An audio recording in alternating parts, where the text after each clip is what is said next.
Monsieur le Premier ministre, chef du gouvernement, Monsieur le Président du Sénat, Monsieur le Président de l'Assemblée nationale, Monsieur l'ancien Président de la République, Mesdames et Messieurs les Présidents des grandes institutions de la République, Messieurs les anciens Premiers ministres, Mesdames, Messieurs les membres du gouvernement, Mesdames, Messieurs les ambassadeurs et représentants des organisations internationales, Mesdames, Messieurs les parlementaires, Mesdames, Messieurs les présidents et secrétaires généraux des partis politiques, Général chef d'état-major général des armées, officiers généraux, officiers supérieurs des forces de défense et de sécurité, Mesdames, Messieurs les délégués généraux du gouvernement, Mesdames, Messieurs les présidents des conseils provinciaux, Mesdames, Messieurs les élus locaux, Monsieur le maire de la ville de N'Djamena, Sa Majesté le Sultan de N'Djamena, Mesdames, Messieurs les leaders religieux et chefs traditionnels, Mesdames et Messieurs, distingués invités, chers frères et sœurs, je voudrais à l'entame de mes propos rendre grâce à Dieu, qu'il soit loué pour ses infinies faveurs et bénédictions et qu'il veille sur notre pays et facilite son cheminement vers la décentralisation. C'est avec une réelle conviction, une profonde détermination et une légitime fierté que je m'adresse à vous à l'occasion de ce séminaire national sur la décentralisation, un événement à la fois inédit et historique pour notre cher et beau pays. Depuis l'adoption de la nouvelle constitution, notre pays s'est doté d'un cadre juridique et institutionnel cohérent. Tirant les enseignements des expériences passées, les lois organiques adoptées à cet effet constituent désormais le socle juridique des nouvelles réformes, notamment celle avec la décentralisation. En effet, cette décentralisation, fruit de notre vision politique pour un État moderne, efficace et proche des citoyens, n'est pas une simple réforme administrative. Elle est l'expression concrète de la volonté du peuple exprimée lors du référendum constitutionnel organisé, conformément aux résolutions et recommandations du dialogue national inclusif et souverain. Elle incarne notre engagement à bâtir un Tchad où les décisions se prennent au plus près des réalités locales, où les ressources sont gérées en toute transparence et équité, où chaque collectivité autonome peut développer ses potentialités propres. Cette réforme, une première dans l'histoire de notre pays, comme toute réforme majeure, elle ne sera pas facile à mettre en œuvre. C'est pourquoi tous les acteurs concernés doivent se donner le temps pour réussir cette mutation, en saisir les avantages et corriger les failles. Tous les pays ayant choisi la décentralisation ont dû affronter les défis multiformes inhérents, prendre le temps nécessaire, trouver les ressources et franchir les entraves socio-culturelles dans le processus de sa mise en œuvre. Mesdames, Messieurs, la décentralisation est un choix constitutionnel, politique et stratégique. Elle répond aux aspirations profondes de nos populations. Gouverner à la base, gouverner au plus près, valoriser les potentialités locales, corriger les inégalités territoriales et renforcer l'unité nationale. Notre conception de cette décentralisation repose sur un principe fondamental: la complémentarité entre l'État et les collectivités autonomes à travers la redéfinition de leurs rôles respectifs pour une action publique plus cohérente et plus efficace. Une redéfinition des rôles, des attributions et prérogatives des uns et des autres dans le strict respect des lois organiques, notamment la loi 14 portant statut de collectivité autonome, ainsi que la loi 28 portant répartition des compétences entre l'État et les collectivités autonomes. En simplifiant notre organisation territoriale autour des échelons provinciaux et communaux, nous avons fait le choix de l'efficacité et de l'équité.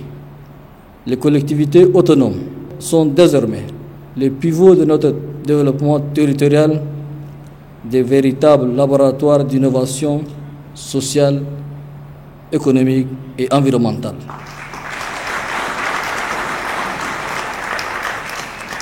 Chers élus locaux, vous êtes les dépositaires de la confiance des populations locales. Cette confiance nous oblige tous.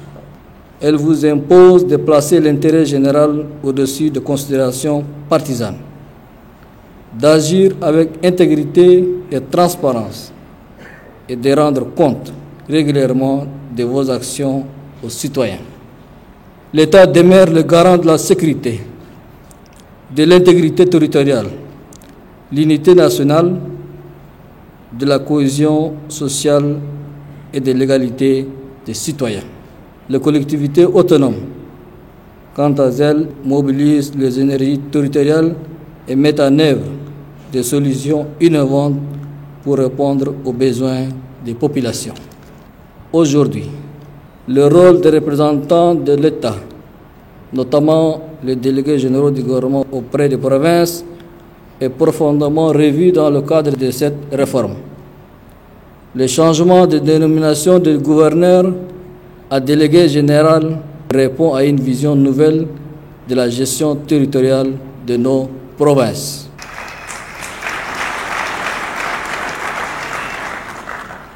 J'appelle les représentants de l'État et les élus locaux à établir une relation de confiance et de respect mutuel. Cette relation doit être fondée sur le dialogue permanent, la transparence, la reconnaissance et le respect des rôles respectifs de chacun. Les représentants de l'État ne doivent pas interférer dans la gestion quotidienne des collectivités autonomes.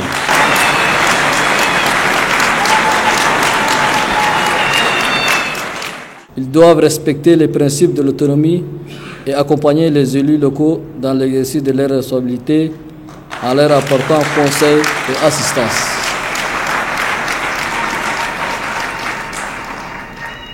De leur côté, les élus locaux doivent comprendre que les représentants de l'État ne sont pas leurs adversaires.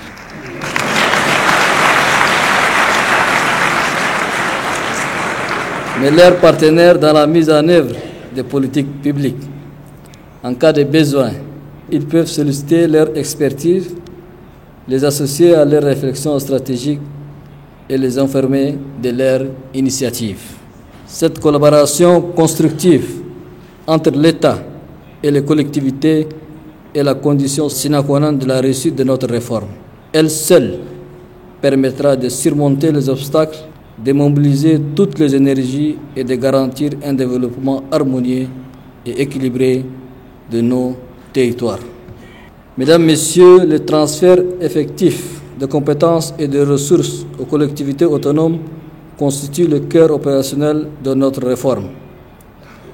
Ce transfert doit obéir à deux principes, la progressivité et la concomitance. Par la progressivité, nous procéderons par étapes en fonction du niveau de préparation des collectivités et de la disponibilité des ressources. Certaines compétences seront transférées immédiatement, d'autres le seront au fur et à mesure.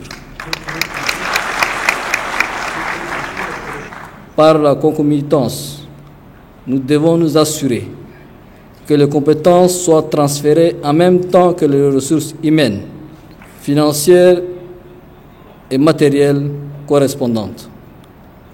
Sur ce point, je voudrais insister sur la fonction publique territoriale qui doit permettre de gérer localement la carrière et la rémunération du personnel affecté et mettre fin ainsi à la concentration des fonctionnaires dans la capitale.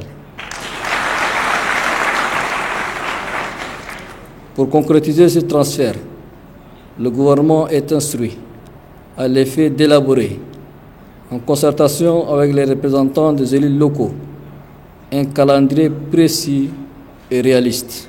Ce calendrier doit contenir les compétences à transférer, les ressources correspondantes et les indicateurs de suivi et d'évaluation.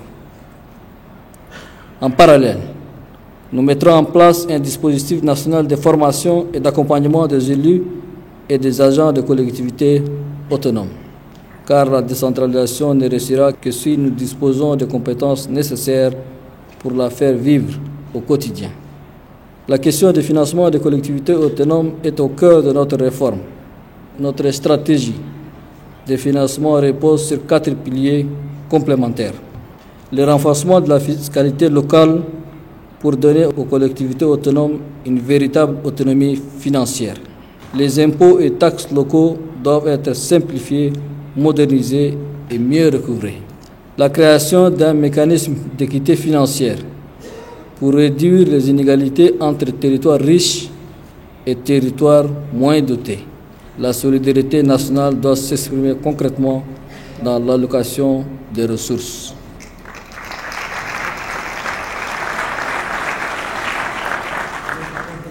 La mise en place d'un Fonds national de développement des collectivités autonomes alimenté par le budget de l'État et par les contributions des partenaires au développement. Et enfin, l'encouragement des partenaires publics-privés au niveau local pour mobiliser des ressources additionnelles et stimuler le développement économique territorial. J'invite donc les participants à ce séminaire à approfondir ces pistes, à identifier les obstacles potentiels et à proposer des solutions innovantes pour garantir un financement pérenne et équitable des collectivités autonomes. Cette stratégie devra être déclinée et défendue lors de la table ronde du Plan national de développement Tchad Connexion 2030. J'encourage vivement les élus locaux à mettre en place des mécanismes de participation citoyenne adaptés aux réalités locales. Conseil de quartier, budget participatif, consultation publique, comité d'usagers de services publics. Ces mécanismes permettront de recueillir les besoins et les attentes des populations, de valoriser l'expertise citoyenne et de renforcer l'adhésion aux projets locaux. La transparence dans la gestion des ressources est également un impératif absolu. Les budgets, les marchés publics, les subventions accordées doivent être rendues publiques et accessibles à tous les citoyens. Les outils numériques doivent faciliter cette transparence. Enfin, j'insiste sur la responsabilité qui découle de cette nouvelle donne. Les élus locaux doivent régulièrement rendre compte de leurs actions, expliquer leurs choix et ajuster leurs stratégies en conséquence.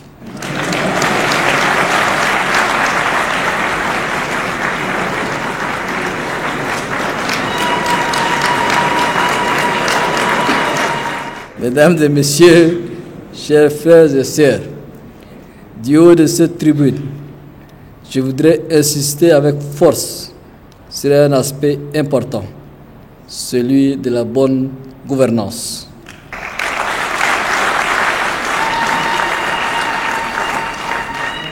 L'expérience a montré, malheureusement, que les entités locales ont reproduit à la perfection, parfois avec même plus de gravité, les mauvaises pratiques qui ont tant handicapé l'action publique au niveau national.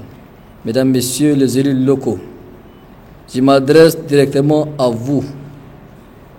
Ce ne sont ni les textes, ni les ressources financières, ni les séminaires qui garantiront à eux seuls le succès de l'action publique.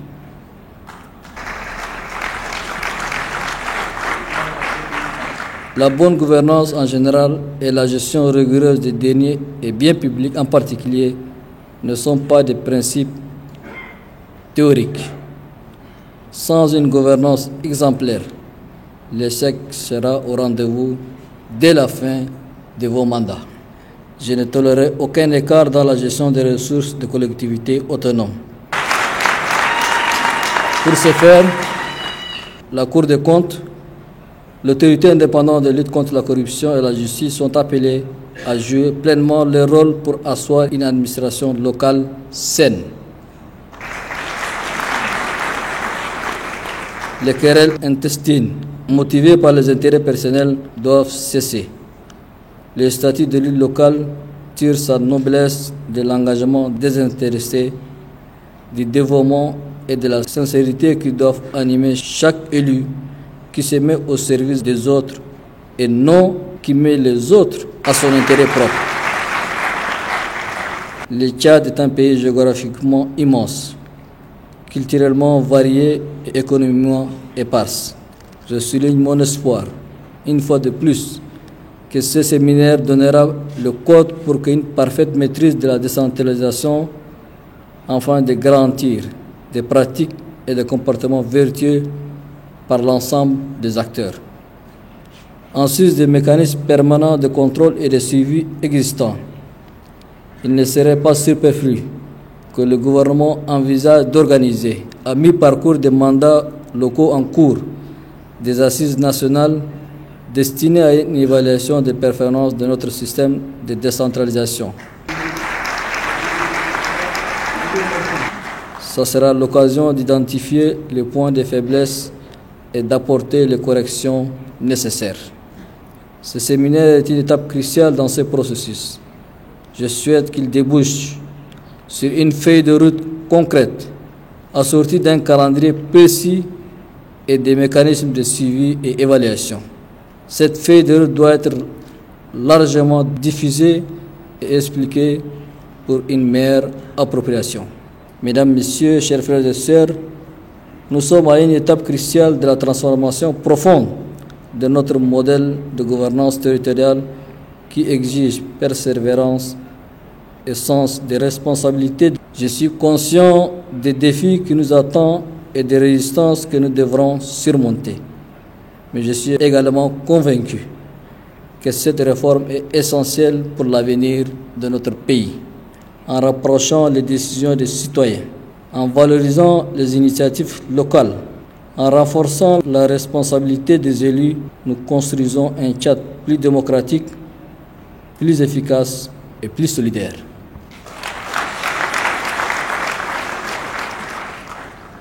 En tant que garant de la Constitution, je n'accepterai aucune entrave susceptible de compromettre la mise en œuvre pleine et entière de la décentralisation. C'est avec cette forte conviction et cette grande espérance légitime que je déclare ouvert les travaux du séminaire national sur la décentralisation. Que Dieu vous bénisse, que Dieu bénisse le Tchad. Je vous remercie.